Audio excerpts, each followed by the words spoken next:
ओम श्री गुरु सत्ताई नमः। सभी को प्रणाम।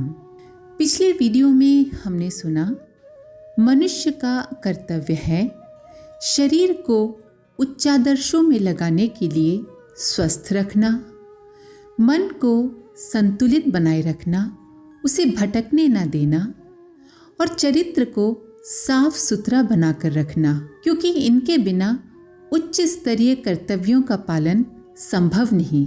जो मनुष्य वासना, तृष्णा अर्थात कामनाओं और अहंता अर्थात घमंड के फेर में पड़ जाता है वो अवश्य ही नष्ट हो जाता है।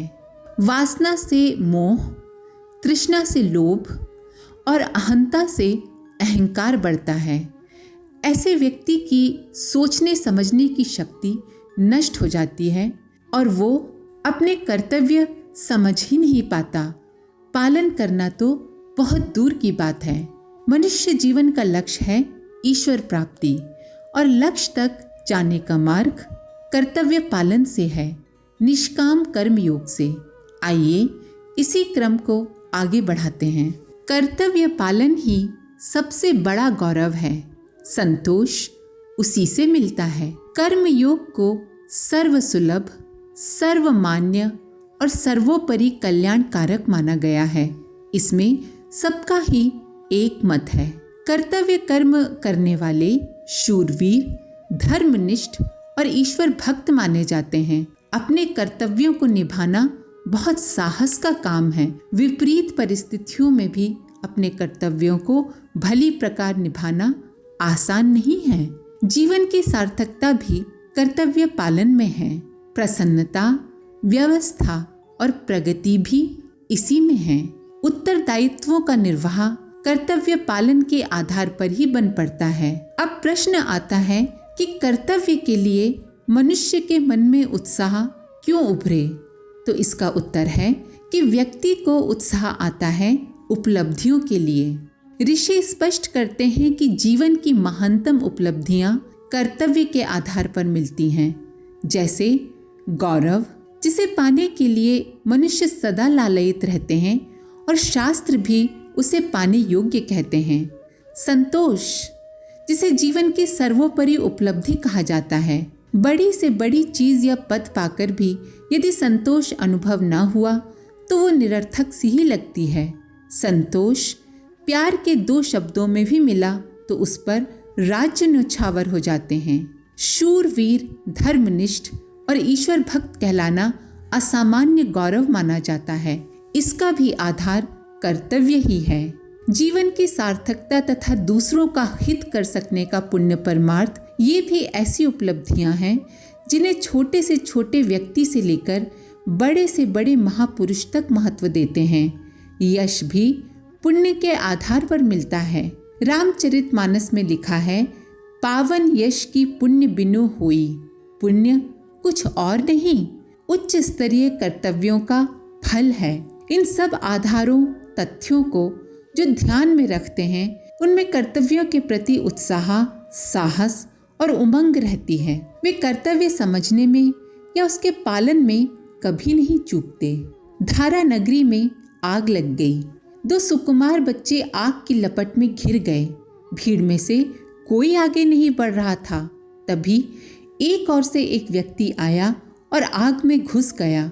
दोनों बच्चों को निकाल तो लाया पर स्वयं बुरी तरह जल गया। उपचार के बाद पहचान में आया कि वो तो महान उदार और दयालु कवि माघ थे।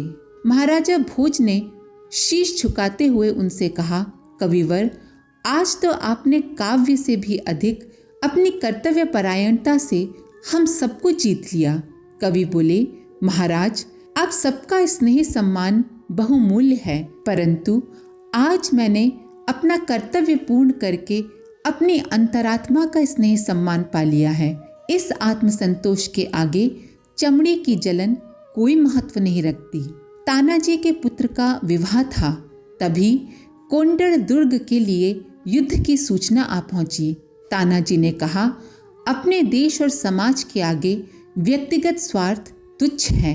वो युद्ध के लिए चल पड़े। युद्ध में जीत भी उन्हीं की हुई, पर उनका शरीर काम आ गया। उनकी स्मृति में ही इस दुर्ग का नाम सिंहगढ़ रखा गया। कहा भी गया, गढ़ आला पर सिंह गेला, अर्थात राज्य तो मिल गया पर सिंह चला गया। शिवाजी ने कहा, तानाजी जैसे जीवन की सार्थकता कुछ लोगों को ही मिल पाती है। थॉमस स्कॉट अपनी नाव न्यूयॉर्क में नॉर्थ नदी में चला रहा था। उसी समय उसे नज़दीक से ही एक दूसरी नाव डूबती दिखाई दी। उसमें स्त्री बच्चों की भरमार थी। थॉमस अपनी नाव को बढ़ाकर डूबती नाव के पास ले गया। देखा कि उस नाव की तली में एक बड़ा छेद है और पानी भरता जा रहा है। बचाव का कोई उपाय न देखकर वो उछलकर डूबती नाव पर चढ़ गया और छेद में अपना एक हाथ ठूसकर बढ़ते पानी को रोक दिया। किसी प्रकार नाव किनारे लगी और इस पर चढ़ी सवारियां बच गईं। थॉमस का एक हाथ बर्फ से ठंडे जल के कारण क्षतिग्रस्त हो पूरी तरह टूट गया। वो अपार कष्ट सहता हुआ हाथ को तब तक छेद में ही लगाए रहा जब तक कि नाव किनारे तक न पहुंच गई। राजा दिलीप उन दिनों गुरु वशिष्ठ के आश्रम में रह रहे थे। उन्हें आश्रम की गाय चराने का काम सौंपा गया। वे उस छोटे काम को भी बड़ा मानते थे और तत्परता पूर्वक सौंपी जिम्मेदारी निभाते। एक दिन एक सिंह ने गुरु की नंदिनी गाय को दबोच लिया। राजा के धनुष बाण काम नहीं आए। अब क्या किया जाए? गुरु की सौंपी जिम्मेदारी कैसे निभे? दिलीप ने अपने आप को सिंह के सम्मुख प्रस्तुत कर दिया ताकि वो गाय को छोड़कर उन्हें खा ले। उठाए उत्तरदायित्व को न निभाने का कलंक ओढ़ने की अपेक्षा उन्हें अपना शरीर देना अधिक श्रेयस्कर लगा। इस आदर्शवादी साहसिकता से सिंह भी सहम गया। गाय भी बच गई और उत्तरदायित्व निर्वाह की परीक्षा में सफल होने के कारण गुरुदेव का अभीष्ट आशीर्वाद भी मिला। बुंदेलखंड के राजा छत्रसाल आरंभ में मुगलों से स्थानीय और क्षेत्रीय लड़ाइयां लड़ते रहे, पर बाद में शिवाजी के परामर्श से उन्होंने अपना ध्येय भारत को स्वतंत्र बनाना निश्चित कर लिया। राणा प्रताप भी यही कर रहे थे। इन तीनों शक्तियों के मिल जाने और योजनाबद्ध कार्यक्रम बनाने से दिल्ली दरबार की जड़ें हिल गईं।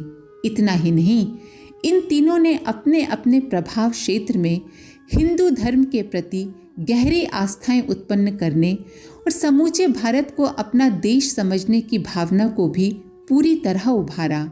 छत्रसाल अच्छे कवि भी थे। उनका व्यक्तिगत चरित्र अन्य सामंतों जैसा नहीं था। उन्होंने बुढ़ापे में वानप्रस्थ लिया। उनका व्यक्तिगत चरित्र ज्यादातर सामंतों जैसा अय्याश नहीं था। उन्होंने बुढ़ापे में वानप्रस्थ लिया और जन जागरण के कार्य में जुटे, किंतु परिस्थितियों की वजह से उन्हें 86 वर्ष की आयु में फिर तलवार उठानी पड़ी। छत्रसाल की गिनती सीमित क्षेत्र में लड़ने मरने वाले सामंतों में नहीं की गई, वरन उन्हें देश के महान संरक्षकों की श्रेणी में गिना गया। अंग्रेजों के जमाने में बैजनाथ नाम के एक बड़े ही न्यायनिष्ठ जज हुए हैं। उन्होंने किसी की भी सिफारिश या रिश्वत की ओर आंख उठाकर भी नहीं देखा। एक बार उनका सगा दामाद एक फौजदारी के कत्ल के केस में फंस गया। उन्होंने सरकार से प्रार्थना की कि मामला उनके सगे संबंधी का है, इसीलिए केस किसी दूसरी अदालत में भेज दिया जाए, पर वैसा न हो सका। कानून के अनुरूप उन्हें अपने दामाद को फांसी की सजा सुनानी पड़ी। सभी आश्चर्यचकित रह गए। गवर्नर ने अपना विशेष अधिकार का प्रयोग करके अभियुक्त की सजा कम कर आजीवन कारावास में बदल दी। साथ ही बैजनाथ जी को हाई कोर्ट का चीफ जज बना दिया गया। हॉलैंड की पुरानी घटना है। नदी की बाढ़ से रेल का पुल टूट गया।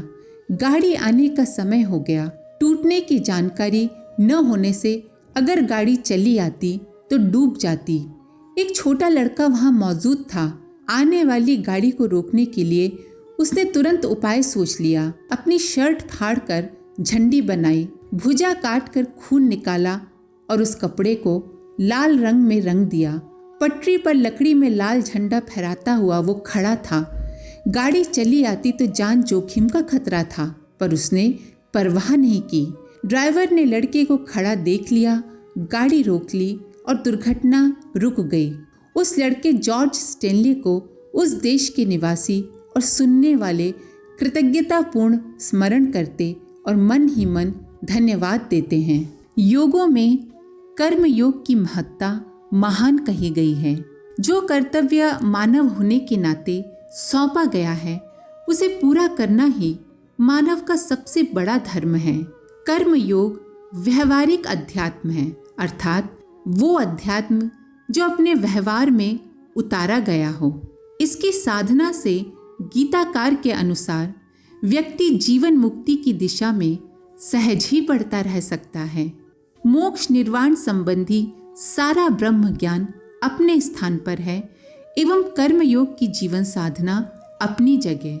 जो इसकी उपेक्षा करता है वो इहलोक तो खोता ही है, परलोक को भी खो देता है।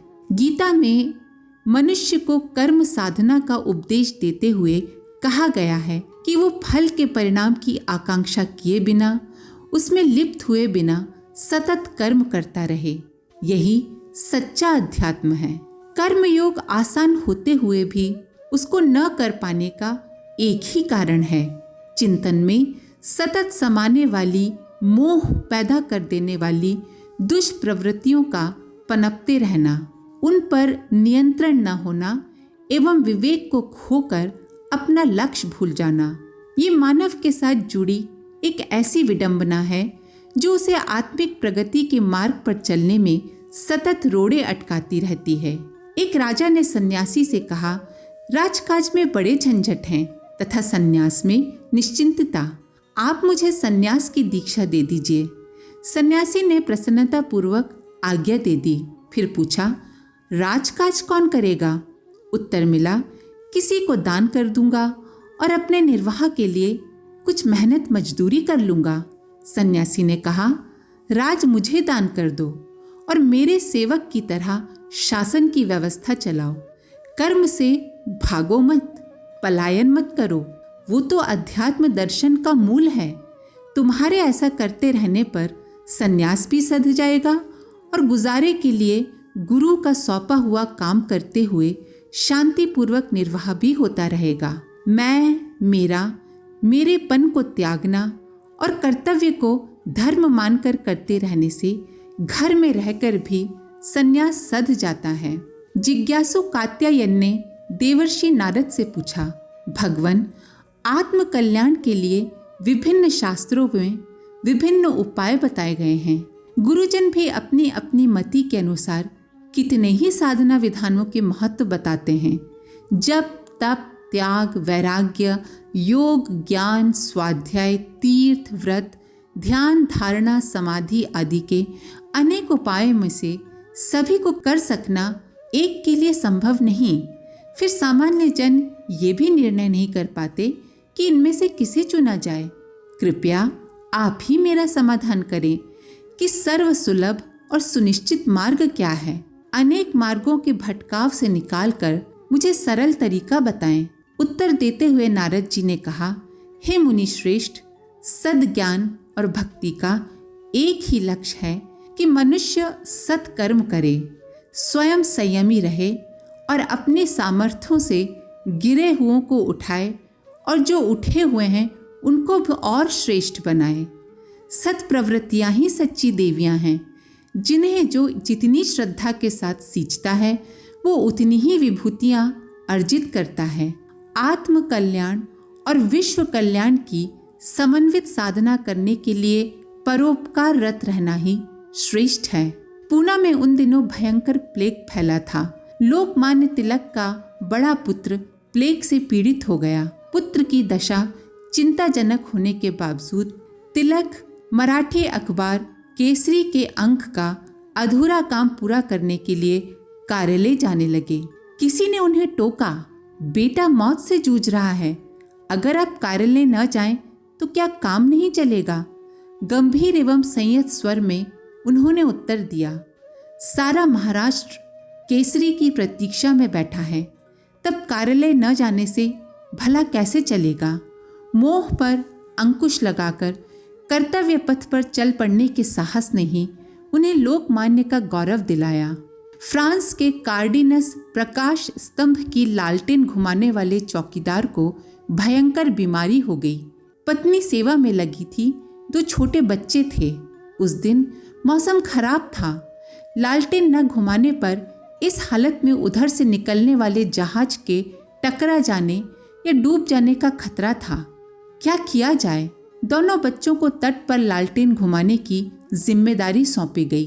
पत्नी कभी पति के पास, कभी बच्चों के पास चक्कर लगाती रही। उस भयंकर रात्रि में ही पति का देहांत हो गया, किंतु उस परिवार ने पूरी निष्ठा के साथ अपना कर्तव्य निभाया। सरदार वल्लभ भाई पटेल तब नेता नहीं, वकील थे। एक मुकदमे में बहस कर रहे थे। इसी बीच चपरासी ने एक कागज हाथ में थमाया। पढ़कर वे सन्न रह गए, पर दूसरे ही क्षण बहस आरंभ कर दी और कचहरी समाप्त होने तक काम चालू रखा। बहस बंद हुई तो उनकी आंखों से आंसू टपक पड़े। अदालत समेत उपस्थित लोगों ने कारण पूछा तो पता चला कि चपरासी ने जो तार दिया था उसमें उनकी पत्नी की मृत्यु का समाचार था। बहस अधूरी छोड़ने से दोनों पक्षों का तथा अदालत का समय जो खराब होता और दोनों पक्षों का जो नुकसान होता, उसे देखते हुए सरदार ने अपने पर अंकुश लगाना ही ठीक समझा। आज के लिए इतना ही। अपने विचार कमेंट बॉक्स में जरूर लिखें। आप सभी का धन्यवाद। ओम शांति। हमारे YouTube चैनल को सब्सक्राइब करें और बेल आइकन को दबाकर ऑल पर क्लिक करें ताकि आने वाले सभी वीडियोस की नोटिफिकेशन आपको मिलती रहे।